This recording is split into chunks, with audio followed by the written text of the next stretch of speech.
সবাইকে আমন্ত্রণ জানাচ্ছি এবি নিউজ প্রাইম সংবাদে। আপনাদের সঙ্গে আছি আমি তাবাসসুম মানিকা। শুরুতেই জানিয়ে দিব সংবাদ শিরোনাম। সংসদে আবারও ওয়াকআউট বিরোধী দলের। বগুড়া ৬ উপনির্বাচনে অনিয়মের অভিযোগ। সাংবাদিকদের মধ্যে বিভাজন নয়, ঐক্য জরুরি বলেন প্রেস কাউন্সিল চেয়ারম্যান। মানবতা বিরোধী অপরাধ মামলার রায়ে অসন্তোষ, নতুনভাবে লড়াইয়ের ঘোষণা। দেশে হামের প্রকোপ ভয়াবহ, ২৬ দিনে ১৬৬ শিশুর মৃত্যু। জ্বালানি খাতে ভর্তুকির চাপ বাড়ছে জানান বিদ্যুৎ জ্বালানি মন্ত্রণালয়। যুক্তরাষ্ট্রে ইরান উত্তেজনা প্রশমনের সংলাপ শুরু। ১০ এপ্রিল ট্রাম্পের নতুন হুমকিতে আলোচনার পরিবেশ আরও জটিল। ইসরায়েলের হামলায় লেবাননের ৪ সেনা নিহত। মধ্যপ্রাচ্যের পরিস্থিতি আবারও অস্থিতিশীল। সাউথ এশিয়ানীয় টেবিল টেনিসে গ্রুপ চ্যাম্পিয়ন বাংলাদেশ। ৮,৫০০ ক্রিকেটার নিয়ে শুরু হচ্ছে ন্যাশনাল স্কুল ক্রিকেট। দর্শক, এতক্ষণ শুনছিলেন শিরোনাম, এখন বিস্তারিত। জাতীয় সংসদের অধিবেশন থেকে আবারও ওয়াকআউট করেছে বিরোধী দলীয় জোট। বৃহস্পতিবার সন্ধ্যা ৫:৫৬ বিরোধী দলের নেতা ডাক্তার শফিকুর রহমান ওয়াকআউট ঘোষণা করেন এবং জোটের সংসদ সদস্যদের নিয়ে অধিবেশন ত্যাগ করেন। ওয়াকআউটের আগে তিনি বলেন, বিরোধী দলের যৌক্তিক আপত্তি সত্ত্বেও কয়েকটি গণবিরোধী বিল পাশ করা হয়েছে। তিনি স্পষ্ট করে জানান, এসব বিলের দায় বিরোধী দল নিতে চায় না, তাই তারা সংসদ থেকে বের হয়ে যাচ্ছেন। বিরোধী দল অধিবেশন ত্যাগ করার পর ডেপুটি স্পিকার স্বরাষ্ট্রমন্ত্রী সালাউদ্দিন আহমেদকে বক্তব্য দেওয়ার সুযোগ দেন। স্বরাষ্ট্রমন্ত্রী বলেন, আইন প্রণয়নের প্রতিটি ধাপে first reading, second reading, third reading বিরোধী দল সহযোগিতা করেছে এবং কেউ কেউ হাত তুলে সমর্থনও দিয়েছেন। তিনি প্রশ্ন তোলেন, সব প্রক্রিয়ায় অংশ নেওয়ার পর ওয়াকআউটের অর্থ কতটা যৌক্তিক? যে কয়টি গণবিরোধী বিল আজকে পাশ হয়েছে, আমরা তার দায় নিতে চাই না, এই জন্য আমরা এখন সংসদ থেকে ওয়াকআউট করছি। অন্যদিকে বগুড়া ৬ আসনের উপনির্বাচনে নানা অনিয়মের অভিযোগ তুলে সংবাদ সম্মেলন করেছেন জামায়াতে ইসলামের প্রার্থী আবিদুর রহমান সোহেল। তিনি জানিয়েছেন, অভিযোগ থাকলেও তিনি ভোট বর্জনের পথে হাঁটছেন না, বরং শেষ পর্যন্ত মাঠে থেকেই নির্বাচনে অংশ নিতে চান। তবে তিনি আশঙ্কা প্রকাশ করেছেন যে ইঞ্জিনিয়ারিংয়ের মাধ্যমে ভোটের ফলাফল প্রভাবিত হতে পারে। বৃহস্পতিবার বিকেল ৩:৫০ শহরের জামায়াত কার্যালয়ে আয়োজিত সংবাদ সম্মেলনে তিনি এসব অভিযোগ তুলে ধরেন। এর আগে সকাল 7:30 থেকে ভোট গ্রহণ শুরু হয়। আমরা ভোট বর্জনের জন্য এখানে আপনাদের সামনে কথা বলছি না। 16 জন প্রিজাইডিং অফিসারের ব্যাপারে ইতিমধ্যে তথ্য প্রমাণ সহ আমরা লিখিত অভিযোগ দিয়েছি। বাংলাদেশ প্রেস কাউন্সিলের চেয়ারম্যান বিচারপতি AKM আব্দুল হাকিম বলেছেন, সাংবাদিকদের মধ্যে বিভাজন নয়, বরং ঐক্যই সময়ের দাবি। তার মতে, বিভক্ত জাতি বা বিভক্ত পেশাজীবী সমাজ কখনো সামনে এগোতে পারে না, তাই ঐক্যের বিকল্প নেই। বৃহস্পতিবার সকালে রাজবাড়ী সার্কিট হাউসের কনফারেন্স রুমে প্রিন্ট ও ইলেকট্রনিক মিডিয়ার সাংবাদিকদের নিয়ে আয়োজিত গণমাধ্যমের অপসাংবাদিকতা প্রতিরোধ এবং বস্তুনিষ্ঠ সংবাদ পরিবেশন শীর্ষক সেমিনার ও কর্মশালায় প্রধান অতিথির বক্তব্যে তিনি এই মন্তব্য করেন। প্রেস ক্লাব বললেন না, প্রেস ক্লাব সম্পর্কে এই ক্লাবের আইনগত ভিত্তি কি? ইজ এ প্রাইভেট ক্লাব, ব্যক্তিগত সাংবাদিকদের একটা club, like supreme court bar গঠনতন্ত্র দিয়ে নিজস্ব। সেখানে আপনার পরিবারে কি আমি ঢুকতে পারবো? তাহলে কিছুক্ষণ আগে আমাকে প্রশ্ন করলো, কিছু না, আপনার অধিকার আপনি আদায় করেন, সেটা প্রবলেম নেই। আপনাদের উদ্দেশ্য কি? সাংবাদিকদের কি কিছু করার না, নাকি প্রেসিডেন্ট সেক্রেটারি হওয়ার? কেন বললাম এই কথাটা? এই আমি প্রেস কাউন্সিলে আসার পর এটা বোঝাও। নেক্সট আসি, কর্মরত সাংবাদিকদের এই অবস্থা, বিউফিজের এই অবস্থা। সম্পাদক সমিতি আছে না, ওরা 3 জন মেম্বার। আপনাদের এখানকার যারা পত্রিকার সম্পাদক, কেউ কি সম্পাদক পরিষদ বা সম্পাদক সমিতির মেম্বার আছে? তা বলছি না, সম্পাদক যেটাকে রাষ্ট্রীয়ভাবে স্বীকৃতি করছে নাই, আমি জানি নাই কয়জন, সেখানেও মনে করবেন 20-30 জন। অন্যদিকে আবু সাইদ হত্যার দায়ে মানবতা বিরোধী অপরাধের মামলায় আন্তর্জাতিক অপরাধ ট্রাইব্যুনালের ঘোষিত রায় অসন্তোষ প্রকাশ করেছেন 3 আসামির পক্ষের আইনজীবী আজিজুর রহমান দুলু। বৃহস্পতিবার দুপুরে রায় ঘোষণার পর প্রতিক্রিয়ায় তিনি জানান, মামলার গুরুত্বপূর্ণ অনেক প্রশ্নের উত্তর অজানা রয়ে গেছে এবং এসব বিষয়ে আপিলে নতুনভাবে তুলে ধরা হবে। আসামি আনোয়ার পারভেজ, ASI আমির হোসেন ও কনস্টেবল সুজন চন্দ্র রায়ের পক্ষে লড়েছেন আইনজীবী দুলু। রায়ের সংক্ষিপ্ত অংশ অনুযায়ী আনোয়ার পারভেজ একটি অভিযোগে হাজত বাসকালীন দণ্ড পেলেও বাকি অভিযোগ থেকে খালাস পেয়েছেন। Operative part of the judgment ঘোষণা করেছেন। সেই operative part of the judgment অনুসারে আমাদের কন্ডাক্টেড 29 নম্বর আসামি একটি চার্জে হাজতবাস এবং হাজতবাসকালীন বা আন্ডারগন, আর বাকি চার্জগুলো থেকে খালাস পেয়েছেন। আর 8 এবং 9 নম্বর আসামি মোট 5টি চার্জে অভিযুক্ত হয়ে ট্রায়ালের সম্মুখীন হয়েছিলেন। তার 4টি চার্জ হইতে 2 জনে খালাসপ্রাপ্ত হয়েছেন। মাত্র 1টি চার্জে তাদের 2 জনকে মৃত্যুদণ্ডে দণ্ডিত করা হয়েছে।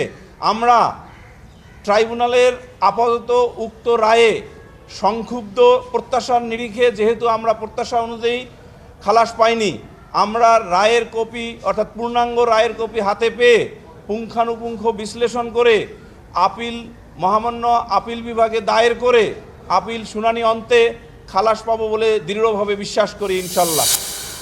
দেশে হামির প্রকোপ ভয়াবহ আকার ধারণ করেছে। গত 15 মার্চ থেকে মাত্র 26 দিনের ব্যবধানে নিশ্চিত হাম এবং এর উপসর্গ নিয়ে মোট 166 শিশুর মৃত্যু হয়েছে। একই সময় আক্রান্ত হয়েছে 2241 জন শিশু। বুধবার স্বাস্থ্য অধিদপ্তরের কন্ট্রোল রুম থেকে পাঠানো এক সংবাদ বিজ্ঞপ্তিতে এ তথ্য জানানো হয়। বিজ্ঞপ্তিতে বলা হয়, গত 24 ঘন্টায় হামের উপসর্গ নিয়ে 6 জন এবং নিশ্চিত আক্রান্ত হয়ে আরও একজন সহ মোট 7 শিশুর মৃত্যু হয়েছে। বিশ্লেষণে দেখা যায় 15 মার্চ থেকে আজ পর্যন্ত সারা দেশে নিশ্চিত হামে 23 জন এবং সন্দেহজনক উপসর্গে আরও 143 জন শিশুর মৃত্যু হয়েছে। এছাড়া নিশ্চিত আক্রান্তের সংখ্যা 2241 জন এবং সন্দেহজনক আক্রান্তের সংখ্যা 12,320 জনে পৌঁছেছে। অন্যদিকে আন্তর্জাতিক পরিস্থিতির কারণে জ্বালানি খাতে প্রতি মাসে প্রায় 2,500 থেকে 3,000 কোটি টাকা ভর্তুকি দিতে হচ্ছে বলে জানিয়েছেন বিদ্যুৎ, জ্বালানি ও খনিজ সম্পদ মন্ত্রণালয়ের মুখপাত্র ও যুগ্ম সচিব মনির হোসেন চৌধুরী। বৃহস্পতিবার সচিবালয়ে মন্ত্রণালয়ের সম্মেলন কক্ষে সাংবাদিকদের প্রশ্নের জবাবে তিনি এ তথ্য তুলে ধরেন। তিনি বলেন, বিশ্ববাজারে জ্বালানি নিয়ে অস্থিরতা অব্যাহত থাকায় সরকারকে অতিরিক্ত ভর্তুকি বহন করতে হচ্ছে। তবে বর্তমান পরিস্থিতিতে দেশে জ্বালানি তেলের কোনো ঘাটতি নেই, সরবরাহ স্বাভাবিক রয়েছে এবং বাজার স্থিতিশীল রাখতে সরকার প্রয়োজনীয় সব ব্যবস্থা গ্রহণ করেছে। জাহাজগুলো নিয়মিত আসছে এবং সেটা খালাস হয়ে প্রতিদিনেরটা আমার যুক্ত হচ্ছে। সেজন্যই আমি আপনাদেরকে বলেছি যে আমাদের আসলে এই মুহূর্তে কোনো সংকট নেই। অকটেন এবং পেট্রোলের ক্ষেত্রে আমি আপনাদেরকে ক্যাটাগরিক্যালি বলছি, আগামী 2 মাসেও কোনো সংকট নেই, আমাদের অ্যাভেলেবেল আছে। জ্বালানি তেলের মতো এই বিজনেসটা সরকারের মাধ্যমে হয় না, এটা পুরোপুরি বেসরকারি উদ্যোগে 99%। ফলে আমরা চেষ্টা করছি যে এখানে একটা শৃঙ্খলা যাতে বজায় থাকে। আমরা খুব শীঘ্রই হয়তো এলপিজি। যুক্তরাষ্ট্র ইরান যুদ্ধের অবসান এবং দুই দেশের দীর্ঘদিনের উত্তেজনা স্থায়ীভাবে কমিয়ে আনার লক্ষ্যে পাকিস্তানের মধ্যস্থতায় আগামী 10 এপ্রিল থেকে শুরু হচ্ছে দুই পক্ষের প্রতিনিধিদের আনুষ্ঠানিক সংলাপ। তবে এই সংলাপ শুরুর আগেই ইরানকে নতুন হুমকি দিয়েছেন যুক্তরাষ্ট্রের প্রেসিডেন্ট ডোনাল্ড ট্রাম্প, যা আলোচনার পরিবেশকে আরও কঠিন করে তুলেছে। বুধবার নিজের সামাজিক যোগাযোগ মাধ্যম ট্রুথ সোশ্যালে দেওয়া এক বার্তায় ট্রাম্প জানান, সংলাপ চলাকালেও ইরানকে ঘিরে যুক্তরাষ্ট্রের সামরিক উপস্থিতি বহাল থাকবে। তিনি লিখেছেন, যুক্তরাষ্ট্রের যুদ্ধজাহাজ, যুদ্ধ বিমান, সেনা, গোলাবারুদ সহ সবকিছুই বর্তমান অবস্থানে থাকবে এবং ইরানকে ঘিরেই অবস্থান করবে। তার দাবি, ইরান যদি একটি সত্যিকার সমঝোতা চুক্তিতে না পৌঁছায় তাহলে এই সামরিক অবস্থান আরও দীর্ঘায়িত হবে। ট্রাম্প আরও সতর্ক করে বলেন, ইরান যদি কোনো কারণে চুক্তিতে পৌঁছাতে ব্যর্থ হয়, যা তার মতে খুবই অপ্রত্যাশিত, তাহলে যুক্তরাষ্ট্র আবার সামরিক অভিযান শুরু করবে এবং সেই হামলা হবে অতীতের যে কোনো সময়ের চেয়ে বেশি ব্যাপক, শক্তিশালী ও তীব্র। পাকিস্তানের মধ্যস্থতায় ওয়াশিংটনের 15 দফা যুদ্ধবিরতি প্রস্তাব এবং ইরানের 10 দফা দাবি নিয়ে ইসলামাবাদে এই সংলাপ অনুষ্ঠিত হবে। যুক্তরাষ্ট্রের প্রতিনিধি দলের নেতৃত্ব দেবেন ভাইস প্রেসিডেন্ট জেডি ভ্যান্স, আর ইরানের প্রতিনিধি দলের নেতৃত্বে থাকবেন দেশটির পার্লামেন্টের স্পিকার মোহাম্মদ বাঘের গালিবাফ। দখলদার ইসরায়েলের ব্যাপক হামলায় লেবাননে 4 সেনা নিহত হয়েছেন। বুধবার বৈরুত সহ বিভিন্ন এলাকায় চালানো এই হামলায় মোট 2 শতাধিক মানুষ প্রাণ হারিয়েছেন এবং আহত হয়েছেন 1000-এরও বেশি। ধ্বংসস্তূপে আটকে থাকা আরও অনেক মানুষের সন্ধান না মেলায় নিহতের সংখ্যা বাড়তে পারে বলে আশঙ্কা করা হচ্ছে। এর মাত্র একদিন আগে যুক্তরাষ্ট্র ও ইরান 2 সপ্তাহের যুদ্ধবিরতিতে সম্মত হয়। এই চুক্তির পর ইরানে হামলা বন্ধ করে যুক্তরাষ্ট্র ও ইসরায়েল, আর ইরানও পাল্টা হামলা স্থগিত করে। পাকিস্তানের প্রধানমন্ত্রী শেহবাজ শরীফ মধ্যস্থতা করে জানান, লেবাননও এই যুদ্ধবিরতির আওতায় থাকবে। তবে ইসরায়েলের প্রধানমন্ত্রী বেঞ্জামিন নেতানিয়াহু তা অস্বীকার করেন। এর পরপরই লেবাননে ইসরায়েলের ব্যাপক হামলা শুরু হয়, যাতে 2 শতাধিক মানুষ নিহত হন এবং 4 লেবাননি সেনা প্রাণ হারান। এদিকে ইরানে 1 মাসের বেশি সময় ধরে চলা যুক্তরাষ্ট্র ইসরায়েল সংঘাতে দেশটিতে 3000-এর বেশি মানুষ নিহত হয়েছেন বলে জানিয়েছেন ইরানের রাষ্ট্রায়ত্ত সংবাদ মাধ্যম। ফরেনসিক বিভাগের প্রধানের বরাত দিয়ে জানানো হয়েছে, নিহতদের মধ্যে 40% পরিচয় শনাক্ত করা গেছে এবং বাকি মরদেহ শনাক্তে পরীক্ষা চলছে। ফেব্রুয়ারির শেষ দিকে শুরু হওয়া হামলায় দেশটির সামরিক স্থাপনা ছাড়াও বেসামরিক এলাকাগুলোতে ব্যাপক ক্ষয়ক্ষতি হয়েছে। মধ্যপ্রাচ্যের পরিস্থিতি আবারও অস্থিতিশীল হয়ে ওঠায় আন্তর্জাতিক মহলে উদ্বেগ বাড়ছে। South Asian yacht table tennis চ্যাম্পিয়নশিপে দুর্দান্ত পারফরমেন্স দেখিয়ে গ্রুপ চ্যাম্পিয়ন হয়েছে বাংলাদেশের অনূর্ধ্ব 19 বালক দল। এর মাধ্যমে দলটি স্বর্ণপদক জয়ের পাশাপাশি আগামী 21 থেকে 27 জুন ওমানের মাস্কাটে অনুষ্ঠিতব্য ITTF ATTU এশিয়ান ইয়ট চ্যাম্পিয়নশিপে খেলার যোগ্যতা অর্জন করেছে। ভারতের হিমাচল প্রদেশের সিমলায় 8 থেকে 11 এপ্রিল অনুষ্ঠিত প্রতিযোগিতার দ্বিতীয় দিনে বাংলাদেশ শক্তিশালী শ্রীলঙ্কাকে 3-1 সেটে হারিয়ে গ্রুপ চ্যাম্পিয়ন হয়। গ্রুপে বাংলাদেশ, শ্রীলঙ্কা ও নেপাল সমান 5 পয়েন্ট পেলেও সেট ব্যবধানে এগিয়ে থেকে শীর্ষস্থান ধরে রাখে বাংলাদেশ। ম্যাচের শুরুটা ভালো হয়নি। বিকেএসপির আবুল হাশেম হাসিব শ্রীলঙ্কার ভিয়ান দুয়া আকাইনের কাছে 2-3 গেমে হেরে যান, তবে এরপরই ম্যাচের নিয়ন্ত্রণ নেয় বাংলাদেশ।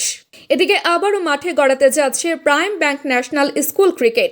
এবছর দেশে 64 জেলা থেকে অংশ নেবে 350টি স্কুল এবং খেলবে 8,500-এর বেশি তরুণ ক্রিকেটার।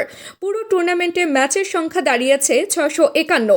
আগামীকাল 10 এপ্রিল থেকে জেলা পর্যায়ের খেলা শুরু হবে, এরপর অনুষ্ঠিত হবে বিভাগীয় ও জাতীয় পর্ব। আজ বৃহস্পতিবার 2025-26 মৌসুমের প্রাইম ব্যাংক ন্যাশনাল স্কুল ক্রিকেটের জার্সি উন্মোচন করা হয়। এর আগে সংবাদ সম্মেলনে উপস্থিত ছিলেন জাতীয় দলের টেস্ট অধিনায়ক নাজমুল হোসেন শান্ত। তিনি স্কুল ক্রিকেটের গুরুত্ব তুলে ধরে বলেন, স্কুল পর্যায়ের এই প্রতিযোগিতাকে আরও বড় পরিসরে দেখা উচিত এবং ক্রিকেট বোর্ড ও প্রাইম ব্যাংকে ধন্যবাদ জানান, কারণ তারা নিয়মিতভাবে স্কুলগুলোকে সহায়তা করছে। দর্শক, এতক্ষণ আমাদের সঙ্গে থাকার জন্য ধন্যবাদ। সর্বশেষ সংবাদ পেতে ভিজিট করুন আমাদের ওয়েবসাইট www.abnewsinternational.com এ। সেই সঙ্গে নিয়মিত ভিডিও নিউজ পেতে আমাদের ফেসবুক পেজ ও ইউটিউব চ্যানেলে চোখ রাখুন।